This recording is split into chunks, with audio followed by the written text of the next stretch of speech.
Ich liebe es, wie wir hier zusammenstehen dürfen, Lieder singen, auch wie das Zeichen setzen, dass wir stehen, dass wir daran glauben, dass dank Gott das Unmögliche wahr werden kann, dass dank Gott Wunder passieren können. Und wenn wir diesen Song so singen, kommt mir immer so eine Stelle in der Bibel in den Sinn, wo Jesus unterwegs ist, am Wirken ist, Wunder da hat, Wunder tut und eine grosse Menschenmenge ihm folgt. Und nachher kommen zwei Blinge und rufen, wir lesen, wie sie um Hilfe rufen.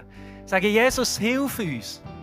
Und spannend ist dort, wie Jesus nicht einfach sofort hilft, sondern wir lesen Matthäus 9, wie er sie fragt, glaubt ihr denn, dass ich euch helfen kann? Dann sagen sie, ja, Herr, antworteten sie. Da berührte er ihre Augen und sagte, was ihr mir zutraut, das soll geschehen. Und ich habe mir überlegt, was wäre, wenn sie nicht Ja hätten gesagt? Wenn sie hätten gesagt, ja, Jesus, das weisst ja du selber, ob du uns helfen kannst. Aber Jesus hat wie gefragt und dann sagt er, was ihr mir zutraut, das soll passieren. Und ich glaube, wir können Sonde für Sonde hierher kommen und Lieder singen, unser Herz auftun, für das, was Gott sagt. Aber ein wichtiger Punkt ist auch, dass wir Gott zutrauen, dass er Veränderung bringen kann. Gott zutrauen, dass Sachen passieren können. Und manchmal sind wir vielleicht da und fragen, ich brauche Ideen, dieses und jenes und eins. Gott, was willst du mir sagen?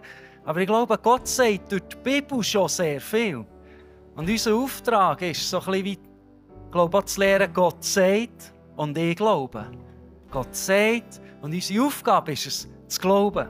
Und manchmal finde ich mich, wie ich so viel überlege und dann wieder an den Punkt komme, wo ich merke, nein, Gott gibt so viele Versprechen in der Bibel.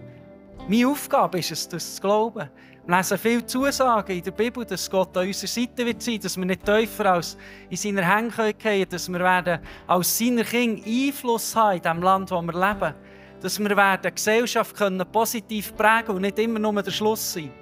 Dass wir werden Schritt für Schritt vorwärts gehen im Leben, mit Gottes Hilfe. Wir lesen in der Bibel, wer Gott ehrt, wird Gott zurückkehren. So viele Zusagen.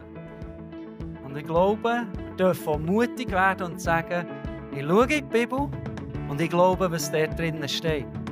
Und auf das Mal ist es wie Sachen, die wir vielleicht sagen, ich kann nicht. Oder es wird nie passieren. Dürfen Veränderung kommen im Leben. Wir können sagen, dank Gottes Hilfe ist es nicht mehr, ich kann nicht, sondern wir streichen das nicht und sagen, dank Gottes Hilfe, ich kann.